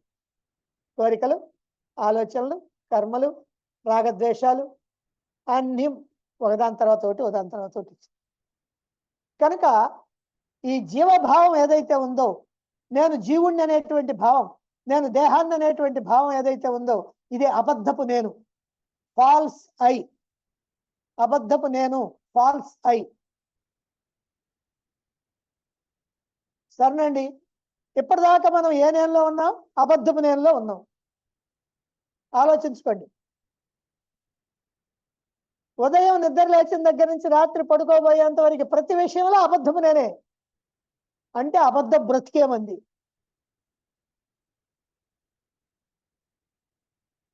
మరి అబద్ధపు నేను తొలగిపోయి నిజమైనటువంటి నేను కావాలి. మరి నిజమైనటువంటి నేనేమిటి? అది ఆత్మ. ఎలాంటిది? అది నిత్యం, అది సత్యం, అది అఖండ జ్ఞాన స్వరూపం, ఆనంద స్వరూపం. కాబట్టి ఆత్మని అని భావించడమేమో ట్రూ ఐ, జీవుణ్ణి అని అనుకోవటమేమో ఫాల్స్ ఐ. జీవుడన్నా అహంకారం అన్న ఒకటే. కాబట్టి జీవుణ్ణి అనుకుంటాం ఫాల్స్ ఐ, ఆత్మని అనుకోవటం ట్రూ ఐ. ఆత్మని అనుకుంటే ఆనందమే ఆనందం, ఇక జన్మలు లేవు, పరమాత్మ అవుతున్నావు. ఇప్పుడు పరమాత్మకి ఏమైనా దుఃఖాలు బాధలు ఉన్నాయా? అవతార పురుషుడికైతే ఉంటాయి అనుకుందాం, కానీ అసలు పరమాత్మకి ఏ దుఃఖాలు బాధలు లేవు. బ్రహ్మ విష్ణు మహేశ్వరులకు కూడా ఉండొచ్చు, కానీ పరమాత్మకు మాత్రం లేవు. పరమాత్మ అంటే నిరాకారుడు, నిర్గుణుడు, నిరంజనుడు, నిర్వికారుడు, నిరీహుడు, అకర్త, అభోక్త. కాబట్టి నువ్వు అది గనక అయితే నీకు ఇంకా ఏ బాధలు లేవు. అది ట్రూ ఐ. మరి ఫాల్స్ అయ్యో నేను ఈ జీవుణ్ణి అనుకోవటం. జీవుణ్ణి అనుకున్నావా? ఓ ఇల్లు, వాకిలి, భార్య, బిడ్డలు, వ్యవహారాలు, సంపాదన, మోసాలు, అన్యాయాలు, సత్యం, అసత్యం, హింస, అహింస, అన్ని వ్యవహారాలు ఉన్నాయి జీవుడిగా ఉంటే. జీవుడిగా ఉంటే తాత్కాలికమైనటువంటి సుఖం, దుఃఖం రెండు తాత్కాలికం. ఆత్మగా ఉంటే శాశ్వతమైనటువంటి, అఖండమైనటువంటి, అనంతమైనటువంటి ఆనందం. కాబట్టి మనం ఈ కోరికల కారణంగా ఈ సంసార జన్మమరణ చక్రంలో ఇరుక్కుపోయాము. కోరికల అహంకారం వల్ల, అంటే జీవభావం వల్ల. కనుక ఈ జీవభావం దుఃఖాలతో కూడుకున్నది. ఈ నేను గనక లేకపోతే, ఈ అబద్ధపు నేను లేకపోతే, ఈ ఫాల్స్ ఐ లేకపోతే, ఈ దేహమే నేను అనేటువంటి నేను లేకపోతే మనకంతా ఆనందమే, ఇక దుఃఖాలే ఉండవు. అప్పుడు ఎందుకని దుఃఖాలు ఉండవు? నేను ఆత్మనవుతాను. ఆత్మ అయితే ఆనందం. కనుక ఈ నేను, ఈ అబద్ధపు నేను అంతకాలం ఈ ప్రపంచం ఉంది. ప్రపంచంలో ద్వంద్వాలు ఉన్నాయి, వాటి వల్ల బాధలు ఉన్నాయి. నేను విడిచిపెట్టండి, విడిచిపెట్టాలి. ఈ నేనుతోనే వాసనలు, కర్మఫలాలు తెచ్చుకుంటున్నాం. ఈ నేను వల్లనే జన్మలు తెచ్చుకుంటున్నాం. ఈ నేను వల్లనే దుఃఖాలు తెచ్చుకుంటున్నాం. ఎప్పుడైతే ఈ నేను రద్దయిందో, ఈ అబద్ధపు నేను రద్దయిందో, ఈ వాసనలు, కర్మఫలాలు రద్దయిపోతాయి. ఎందుకని? దాని ఏగై వాసనలు, కర్మఫలాలు ఆత్మనైన నాకేమైనా సంబంధం ఉందా? అవి జీవుడు తెచ్చుకున్నాడు. ఈ అబద్ధపు నేను తెచ్చుకుంది, ఈ ఫాల్స్ అయి తెచ్చుకుంది. ఫాల్స్ అయి చచ్చిపోయింది. చచ్చిపోతే ఈ లేవు. చచ్చిపోవటం అంటే ఏమి లేదు. ఈ దేహం నేను కాదనేటువంటి భావన గట్టి చేయటమే. నేను ఆత్మననేటువంటి భావన గట్టి పడిపోద్ది. కాబట్టి ఈ జన్మలకు అవకాశం ఉండదు. కర్మలు చేస్తుంది జీవుడే, అనుభవించాల్సింది జీవుడే, జన్మలు ఎత్తాల్సింది జీవుడే, ఏడవాల్సింది జీవుడే, నవ్వాల్సింది జీవుడే. ఈ అబద్ధపు నేను గనక పోయిందా ఇక ఏ దుఃఖాలు లేవు. ఏమండి, అబద్ధపు నేను గనక పోతే అంత మాత్రం చేత అన్ని పోతాయా? వాకేం చేస్తాయి? వాడెవడో హత్య చేశాడు, ఎవరు లేరు కదా అని హత్య చేశాడు, దూరంగా ఎవడో వాడు చూశాడు, వాడు పోలీసులకు ఫోన్ చేశాడు, పోలీసులు వెంటబడ్డారు, వీడు పరిగెత్తున్నాడు, వాళ్ళు వెనక పరిగెత్తున్నారు, వీడేమో ముందున్నాడు, వాళ్ళేమో వెనక నుంచి వస్తున్నారు, పోయాడు పోయాడు పోయాడు. ఆ పరిగెత్తే గోల్లో అంటే వెనక ముందు చూసుకుంటూ పరిగెత్తున్నాడు కదా, ఓ పెద్ద రాయి ఉంటే ఆ రాయిని కొట్టుకున్నాడు, కాలు దెబ్బ తగిలింది, డామున పడ్డాడు, ఆ పడ్డ చోట ఒక రాయి ఉంది, ఆ రాతి మీద తలకాయ తగిలింది, అయిపోయాడు. మరి ఇప్పుడు ఆ పోలీసులు పట్టకపోతారా వాడిని? వాడేం చేసుకుంటారు పాపం, వదిలేసి. మరి వాడు హత్య చేశాడు కదా, చేస్తే చేసుకొని మాకెందుకు ఈ దరిద్రం, ఆ శవం మాకెందుకు? వాడు బతుకుంటే తీసుకెళ్లేవాళ్ళం, వాడిని ఏడిపించేవాళ్ళం, ఏదో చేసేవాళ్ళం. కనుక ఈ జీవుడు కనుక బ్రతుకుంటే అంటే వేరే అర్థం చేసుకోబాకండి, ఈ జీవభావం బ్రతుకుంటే, ఈ దేహమే నేననేటువంటి భావం బ్రతుకుంటే ఎన్నాళ్ళైనా మనకి జన్మలు తప్పవు, దుఃఖాలు తప్పవు. ఈ ఈ ఈ జీవుడు అనేవాడు లేనే లేడు, నేను జీవుణ్ణి కాదు, నేను ఆత్మని అనేటువంటి స్థిర నిశ్చయంలోకి వచ్చావా అంతే. ఇక నీకేమీ లేవు, ఈ దుఃఖాలు లేవు, బాధలు లేవు, భయాలు లేవు, అలజడులు లేవు, ఏమి లేవు. ఆనందమే ఆనందం. నందతి నందతి నందత్యేవ, అఖండమైన ఆనందం, అనంతమైన ఆనందం, దానికి అంతు లేదు పొంతు లేదు, ఇండెఫినిట్. కనుక అటువంటి ఆనందాన్ని అందుకుంటాం. కాబట్టి అది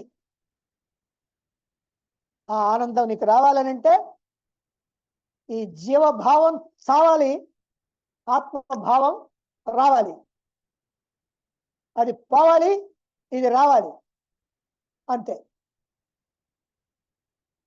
ఏమంటే అదేగా చెప్పుకుంటుంది రోజు? అవును, అదే చెప్పుకుంటుంది, ఇంకా అదే చెప్పుకుంటాం. ఎందుకంటే అదే గట్టిపడాలి మనలో, మనలో గట్టిపడాల్సినటువంటిది అది. రాత్రి కల్లో 15 హత్యలు చేశాను, పోలీసులు వలబని పట్టుకున్నారు, పట్టుకోబోయేటువంటి సమయానికి తప్పించుకున్నా, మెలకు వచ్చింది, అంతే. ఇప్పుడు ఎవరిని వచ్చి పట్టుకుంటారు నన్ను? ఆహా, ఎందుకని? నువ్వు ఇప్పుడు స్వప్న పురుషుడివి కాదు, హత్యలు చేసింది స్వప్న పురుషుడు, హత్యలు చేసినటువంటి వాడు స్వప్న పురుషుడు, పట్టుకోవాల్సింది వాడిని. మరి ఇక్కడ పోలీసులు ఈ జాగ్రత్త పురుషుడిని అట్టు పట్టుకుంటారు, పట్టుకోవడానికి వీల్లేదు. అలాగనే ఈ ఫాల్స్ ఐ తప్పులు చేస్తుంది, ఈ జీవభావం తప్పులు చేస్తుంది, ఈ జీవభావం ఈ కర్మఫలాలు వాసనలు పోగు చేసుకొని జన్మలు తెచ్చుకుంటుంది. ఇప్పుడు చచ్చింది, ఈ జీవభావం చచ్చిపోయింది, ఇప్పుడు ఆత్మగా ఉన్నాం. నాకేం సంబంధం? మేల్కొన్నా, నేను ఆత్మలో మేల్కొన్నా. జాగ్రత్త పురుషుడు చేశాడు తప్పులు, కానీ ఆత్మలో మేల్కొన్నా, ఇక నాకేం సంబంధం లేదు. కనుక ఆత్మలో మేల్కోవాలి, ఆత్మగా ఉండాలి. అదే మన సంపూర్ణమైనటువంటి వేదాంత చిట్ట చివరి లక్ష్యం. కాబట్టి జ్ఞానాగ్ని దగ్ధ కర్మాణం, సర్వకర్మ ఫలాలు కూడా నేను ఆత్మను అనేటువంటి స్థితిలోకి వస్తే దగ్ధమైపోతుంది. అహంకారం ఉంటే ఏమవుద్దండి? ఏమో అది కూడా చెబుతున్నారు. ఎందుకనంటే మనల్ని మళ్ళీ మళ్ళీ మళ్ళీ దీంట్లో మనల్ని గట్టి చేయాలి. మీరు ఇది ఒక్కటే అర్థం చేసుకోవాలి. వివేక చూడమని అంటే ఉపనిషత్తులాగా భగవద్గీతలాగా కాదు, ఇది మన చేయబట్టుకొని నడిపిస్తుంది ముందుకి. నువ్వు రానని మారాన్ చేస్తే 4 దెబ్బలేసి తీసుకెళ్ళుద్ది, ఇంకా మారంగానే చేస్తే నిన్ను కాస్త కింద పడేసి గుండెల మీద మోకాలు పెట్టి నిన్ను కొట్టి నీ చేత ఏదో రకంగా ఒప్పించి నిన్ను లాక్కొని పోద్ది. అది వివేక చూడమని. ఇక్కడి నుంచి అంతా అదే. అందుకనే మనం ఏం తెలుసుకోవాలి, ఏం చేయాలి, ఏమిటి అనేటువంటిది మనకు సూక్ష్మంగా చెప్పారు మొదటి 5 శ్లోకాలను. ఇప్పుడు దాన్ని ఎట్లా చేస్తామనంటే దాన్ని గట్టి చేస్తా ఉన్నారు. అదిగో దాన్నే ఇక్కడ చెప్పబోతున్నారు. అహంకారం, జీవభావం.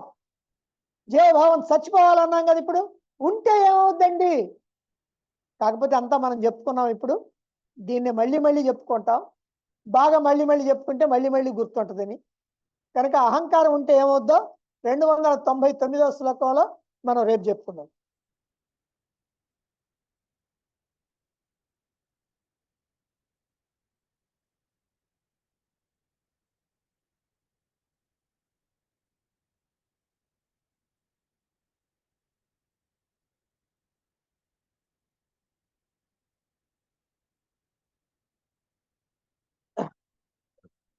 క్విజ్ ఉందా? ఉంది గురుగారు. ఆ? ఉంది గురుగారు. సరే కానీ దేహమే నేను ఇది.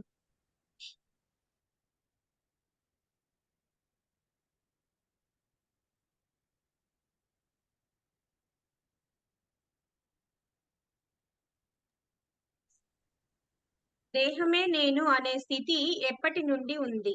పుట్టిన దగ్గర నుండి, యుక్త వయసు నుండి, జన్మ జన్మల నుండి.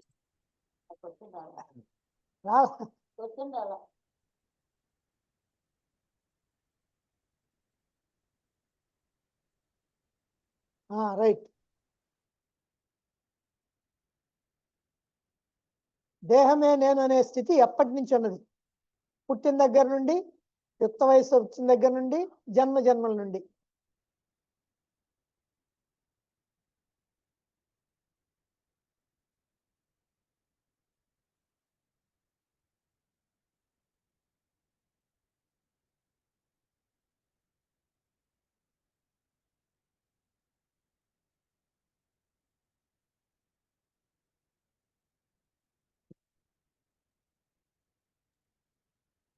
స్టాప్ చేస్తున్నామండి.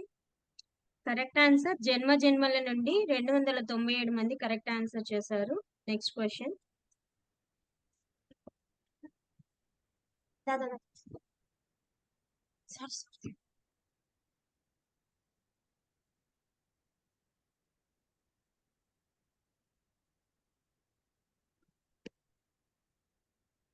ఈ దేహం నేను కాదు అని ఎప్పుడు తెలుస్తుంది? శాస్త్ర శ్రవణం, గురుబోధ ద్వారా, అనుభవం ద్వారా, మరణానంతరం.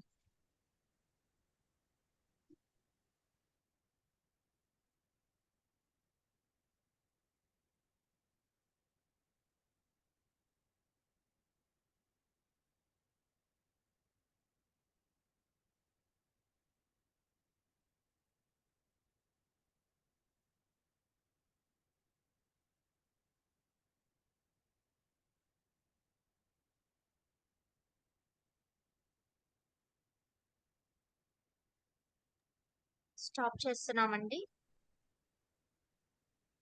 కరెక్ట్ ఆన్సర్ శాస్త్ర శ్రవణం, గురుబోధ ద్వారా 279 మంది కరెక్ట్ గా ఆన్సర్ చేశారు. Next question.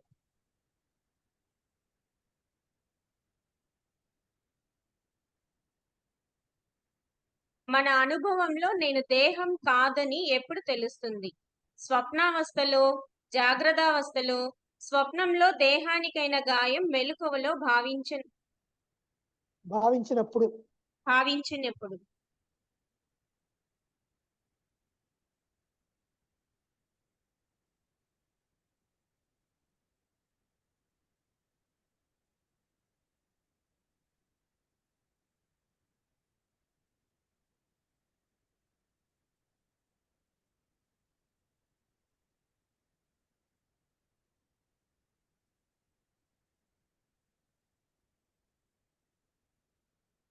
స్టాప్ చేస్తున్నామండి.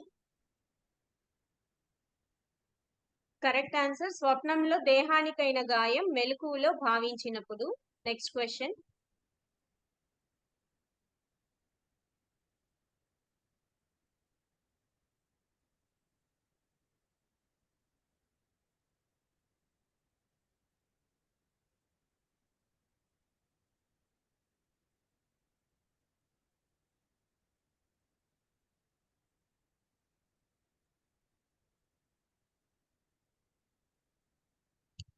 దేహం నేను కాదు అనే అనుభవం మనకు ఎప్పుడు కలుగుతుంది?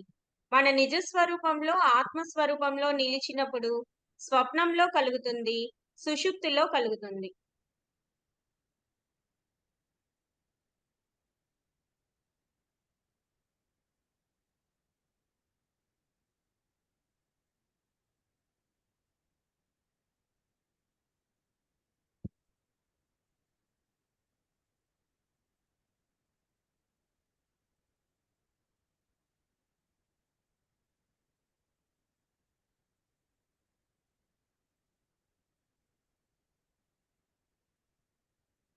స్టాప్ చేస్తున్నామండి.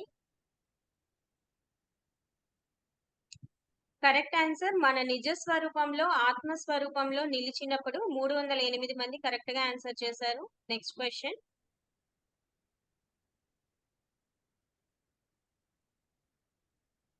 ఈ శరీరం యొక్క యథార్థ స్థితిని వేదాంతం ఏమని చెబుతుంది?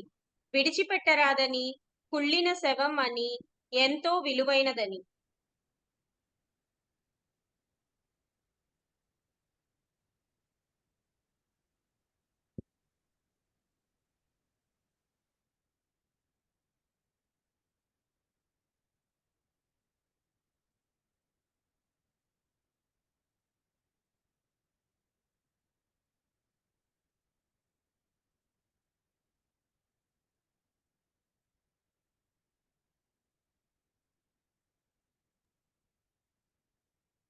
స్టాప్ చేస్తున్నామండి.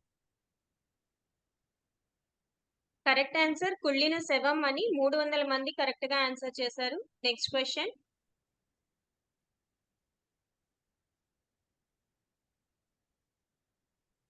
మన కుల గోత్రాలన్నీ దేనికి సంబంధించినవి? దేహానికి, తల్లిదండ్రులకు, వంశానికి.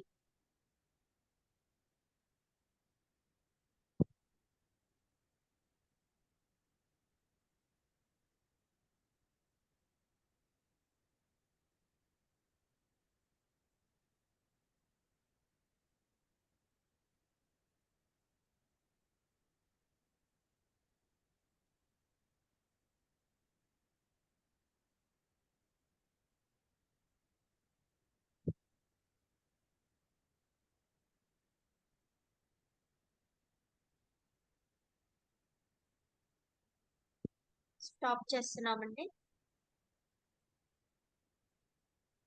కరెక్ట్ ఆన్సర్ దేహానికి 292 మంది కరెక్ట్ గా ఆన్సర్ చేశారు. Next question.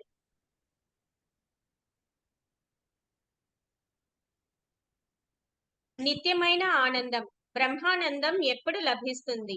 మరణానంతరం, ధనవంతులు, భోగభాగ్యాలు, అధికారం పూర్తిగా ఉన్నప్పుడు, మరణానం నీవు ఆత్మగా బ్రహ్మముగా ఉన్నప్పుడు.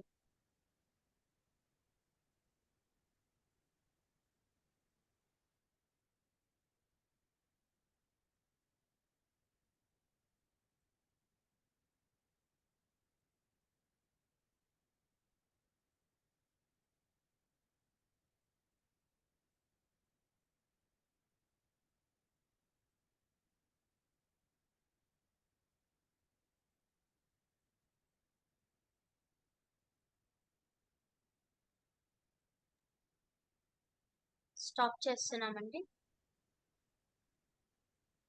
కరెక్ట్ ఆన్సర్ నీవు ఆత్మగా బ్రహ్మముగా ఉన్నప్పుడు. 314 మంది కరెక్ట్ గా ఆన్సర్ చేశారు. Next question.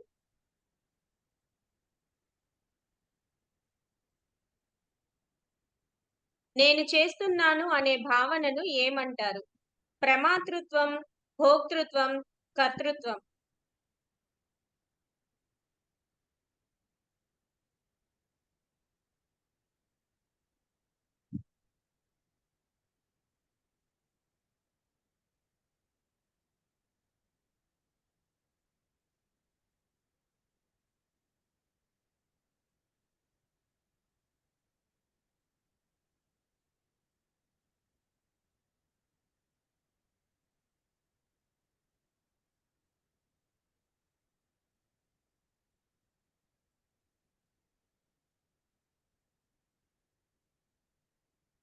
స్టాప్ చేస్తున్నానండి. కరెక్ట్ ఆన్సర్ కర్తృత్వం. 278 మంది కరెక్ట్ గా ఆన్సర్ చేశారు. Next question.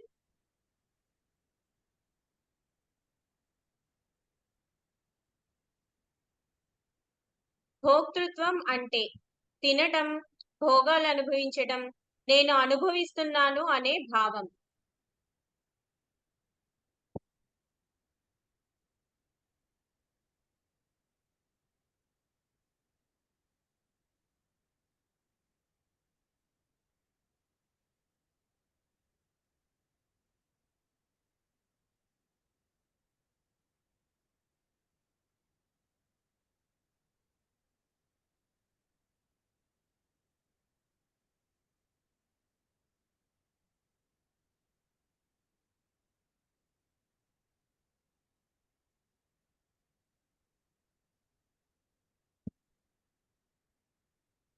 స్టాప్ చేస్తున్నామండి. కరెక్ట్ ఆన్సర్ నేను అనుభవిస్తున్నాను అనే భావం. 305 మంది కరెక్ట్ గా ఆన్సర్ చేశారు. Last question.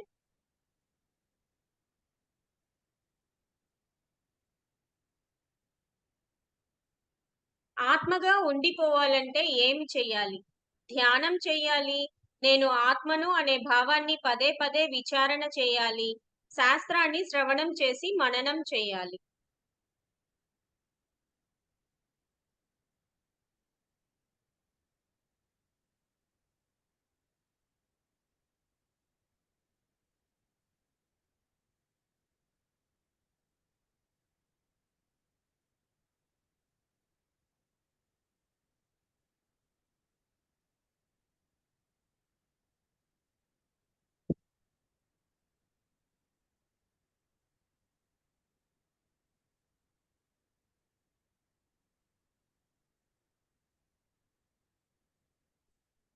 స్టాప్ చేస్తున్నామండి.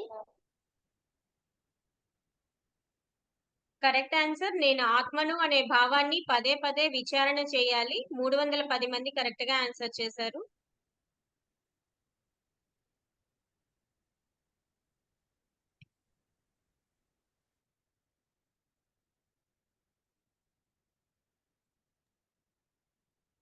శైలజ గారు.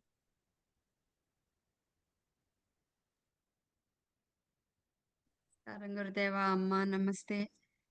గురుదేవా, ఎంత అద్భుతంగా ఉందంటే మీరు ఈ వివేక చూడమని ఇలా భాగాలుగా చేసి చెప్పడం చాలా అద్భుతంగా ఉంది గురుదేవా.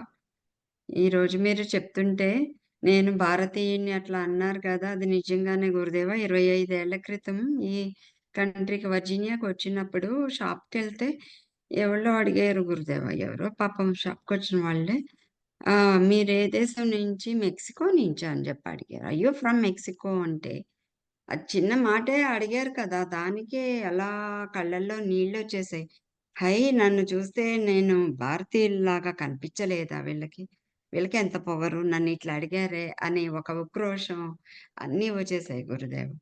కానీ చిన్నగా ఎన్ని ఒక్కొక్క అనుభవాలు అయ్యే కొద్దీ అవి తగ్గుతూ వచ్చింది. కానీ మీరు అది చెప్తా ఉంటే నాకు ఆ రోజులే గుర్తొచ్చాయి. కానీ ఎంత అద్భుతంగా ఉందంటే గురుదేవా, మనకి ఎందుకు ఇంత విన్నా కూడా తిరిగి దీంట్లో పడిపోతాము, మాయలో పడిపోతాము అని అంటే దానికి వివేక చూడమనిలో ఒక శ్లోకం ఉంది గురుదేవా. యదా ప్రకృష్టం శైవాలం క్షణమాత్రం న తిష్టతి అనే శ్లోకంలో ఎలా నీరు ఆ నాచు చెరువు మీద పేరుకుంటూ పోతుందో ఆ మాదిరి మనకి మాయ కప్పిస్తూ ఉంటుంది. దాన్ని తొలగించుకోవాలంటే ఎప్పుడు ఆ శ్రవణ మనన నిధిధ్యాసనలు చేస్తూ ఉండాలి. మనకి మనమే ఇంట్రాస్పెక్షన్ చేసుకుంటూనే ఉండాలి గురుదేవ. మీ బోధ ద్వారా మాత్రం అది అద్భుతంగా జరుగుతాంది. మా ప్రయత్నం లేకుండానే జరిగిపోతా ఉంది గురుదేవ. మీకు ఇదే శతకోటి వందనాలు గురుదేవ. ధన్యవాదాలు అమ్మా. మీకు నమస్తే. రైట్.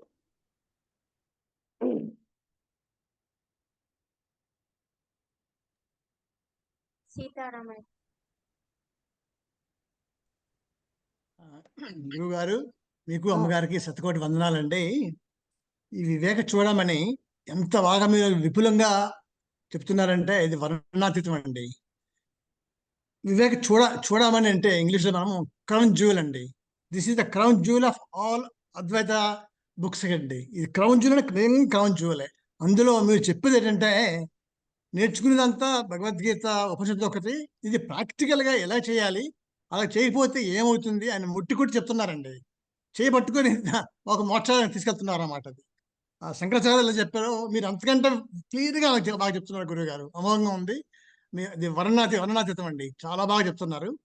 ఇది మా అదృష్టమే. ఇంతకంటే మేము వేరే చెప్పేది లేదండి. అది ఒక పార్ట్. 2 పార్ట్ గురుగారు మన క్లాసులో వాళ్ళు మన సత్సంగ సభ్యులండి 300 మంది కరెక్ట్గా ఆన్సర్ చేస్తున్నారండి. అవుట్ ఆఫ్ 360 పీపుల్కి 300 మంది అటెంప్ట్ చేస్తే 99% కరెక్ట్గా ఆన్సర్ చేస్తున్నారు. అది మీరు ఎంత బాగా చెప్తున్నారంటే అందరూ కూడా they are up to the top mark అండి. మన సభ్యులంతా కూడా బాగా చదువుతున్నారు, వింటున్నారు, అది బాగా అర్థం చేసుకుంటున్నారు. చేత 99% కరెక్ట్ చేస్తున్నారండి. అది మీరు చెప్పే విధానం గురుగారు, అందులో తిరుగులేదు. మాలో కూడా కొంత మెరిట్ ఉంది, కానీ మీరు చెప్పే విధానం బట్టి మేము అందరిగా భావిస్తున్నాం గురుగారు. ఇది చాలా చాలా సంతోషం అండి. మీకు శతకోటి వందనాలు. చెప్పడానికి వీల్లేదండి గురుగారు. చాలా సంతోషం అండి. ధన్యవాదాలు. రైట్, గుర్తించారు మీరు. ఎందుకంటే ఈరోజు చెప్పినటువంటిది మొత్తం కూడా ఒక రకంగా రెచ్చిపోయి చెప్పటమే. ఎందుకనంటే ఆ శ్లోకం మనకి బాగా ఎంత అవసరం అనేటువంటి దాన్ని ఆ దృష్టిలో పెట్టుకొని అలా చెప్పడం జరిగింది అంతే.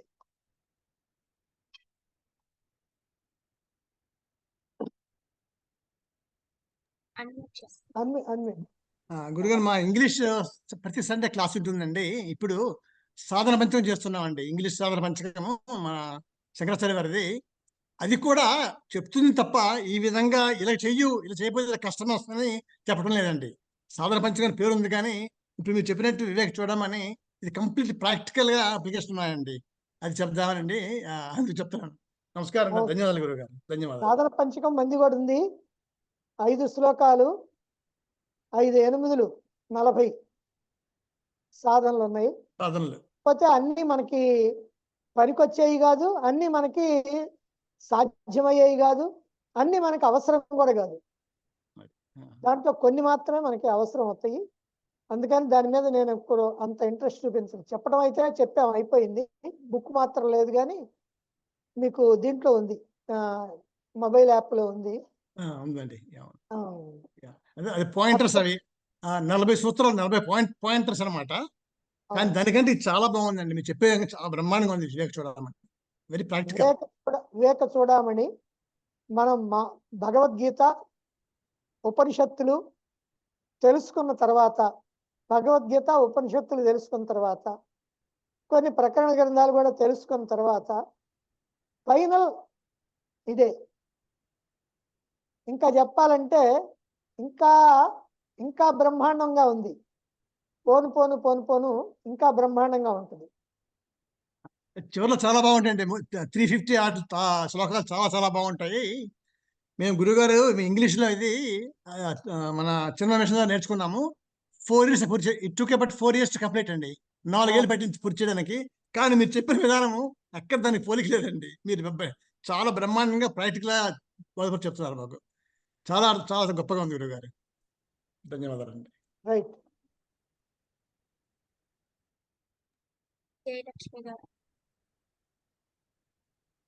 గురుదేవ, మీ పాదపద్మకు నమస్కారం. గురుదేవ అమ్మ, మీ పాదపద్మకు నమస్కారం అమ్మ.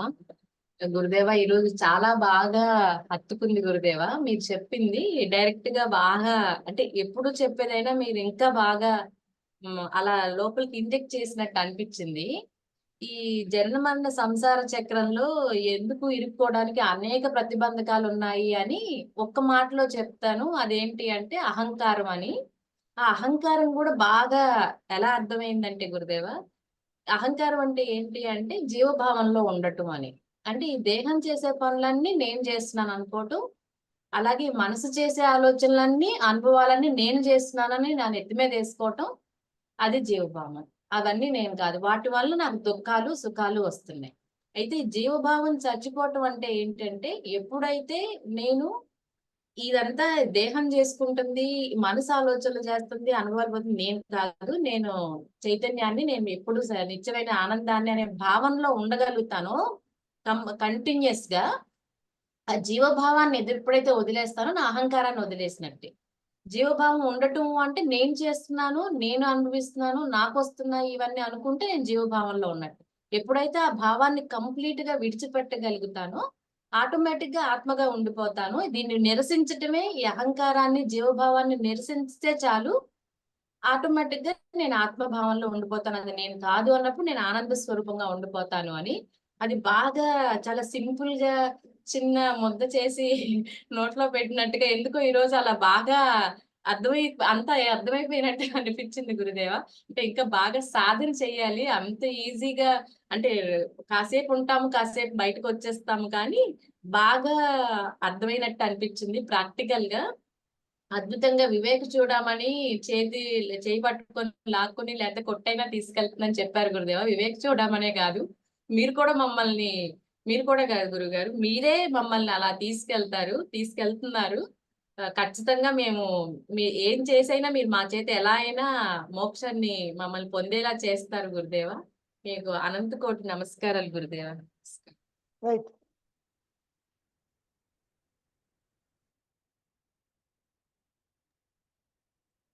లక్ష్మీనారాయణ గారు.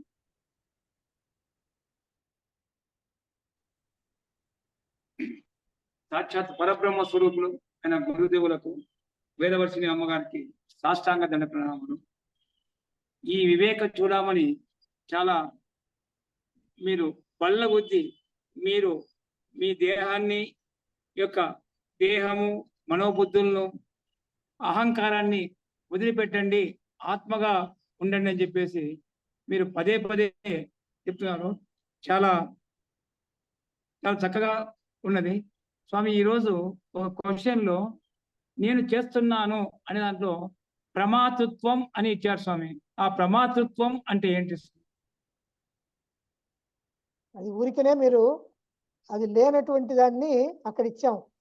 జనరల్ గా ఏమిటంటే కర్తృత్వం, భోక్తృత్వం. చేస్తున్నాను, భోక్తృత్వం అంటే అనుభవిస్తున్నాను. ప్రమాతృత్వం అని అంటే నేను అనుకుంటున్నాను అనేటువంటి భావన ఉంటుంది. అది కూడా అంత కరెక్ట్ ఏం కాదు, కానీ అది ఊరికినే ఇచ్చింది, అంటే పొరపాటు పడటానికి ఇచ్చింది. స్వామి ఇంకొక సందేహం స్వామి. ఈ గురువులలో సకృత్ కామగతుడు అని ఉన్నాడు. మీరు దృశ్య ప్రతీతి పూర్తిగా లేనివాడు అని దాంట్లో ఉంది, వివరణ ఉంది. అంటే దృశ్య ప్రతీతి అంటే ఈ జగత్తును కూడా కనిపించినప్పటికీ కనిపించదని అర్థం స్వామి. దేంట్లో ఇది ఉంది? గురువు రకాలలో గూఢో దృఢచ్చ మౌనేన సమాహిత సకృత్ కామ గతో వాపి పంచదా గురి అని గురుగీతలో అవును. సకృత్ కామగతుడు, సకృత్ కామగతుడు అంటే దృష్టి.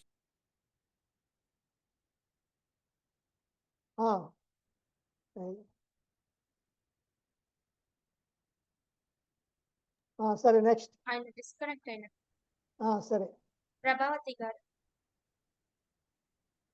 నమస్కారం గురువు గారు. నమస్కారం అమ్మగారు. ఈ రోజు ప్రవచనం మీరు చాలా ఆవేశంతో చెప్పినట్టు అనిపించింది గురువు గారు. మీరు కూడా అదే విషయాన్ని అన్నారు. చాలా బాగుంది గురువు గారు. ఈ వివేక చూడమని మా చెయ్యి పట్టుకొని నడిపిస్తుంది అన్న విషయం చాలా బాగుంది గురువు గారు. మేము కూడా మా స్వస్థితిలో ఉండగలుగుతాము అనే నమ్మకం వస్తుంది. చాలా అద్భుతంగా ఉంది గురుగారు. గురుగారు, మనకు ఉండే ఈ మనసు, బుద్ధి, చిత్తం, అహంకారంలో ఈ చిత్తం యొక్క పని జ్ఞాపకాల చిట్టా అని మీరు ఒకసారి చెప్పారు గురుగారు. మరి ఈ మధ్య చెప్పినప్పుడు మనకి బాల్యంలో విషయాలు ఇవన్నీ గుర్తుండడానికి కారణం ఈ ఆత్మ అనే తెలివి వలన అని అన్నారు. అప్పుడు ఏది కరెక్ట్ గా అనుకోవాలి గురుగారు? అంటే గుర్తుండటం కాదు, ఇక్కడ మనకి జ్ఞాపకాలన్నీ చిత్తం అంటారు, అవి దాంట్లో ఉంటాయి. కానీ ఆ జ్ఞాపకం బయటికి ఎట్లా వస్తుంది? చైతన్యం. అది ఒక బుక్ అన్నమాట. చిత్తం అనేది ఒక బుక్, కానీ తీసి చదవాలంటే మన దగ్గర ఓ శక్తి ఉండాలి. అది కాదు, ఆత్మ వల్లనే మనకు తెలుస్తూ ఉంటుంది. చాలా బాగుంది గురుగారు. ఈ రోజు ప్రవచనం అయితే చాలా అద్భుతంగా అనిపించింది. ఎలా మనం ఈ అహంకారాన్ని నిరసించాలి అనేది బాగా చెప్పారు గురుగారు. చాలా బాగుంది. ధన్యవాదాలు గురుగారు. రవీందర్ గారు.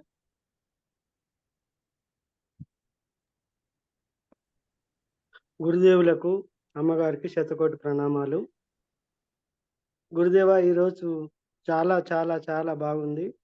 మీరు చెప్పే విధానము చాలా బాగుంది గురుదేవ. ధన్యవాదములు. రైట్.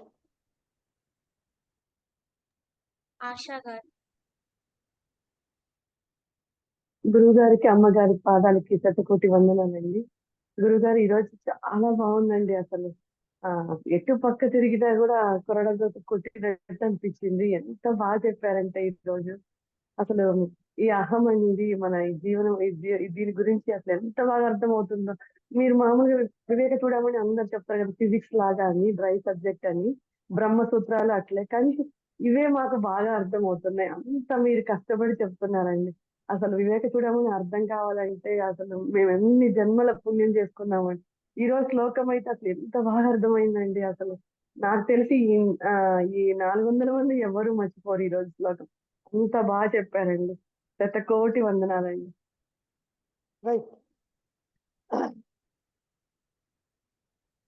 ఓం సర్వే భవంతు సుఖినః, సర్వే సంతు నిరామయాః, సర్వే భద్రాణి పశ్యంతు, మా కశ్చిత్ దుఃఖభాగ్ భవేత్. ఓం శాంతి శాంతి శాంతి. హరి ఓం. శ్రీ గురుభ్యో నమః. హరి ఓం.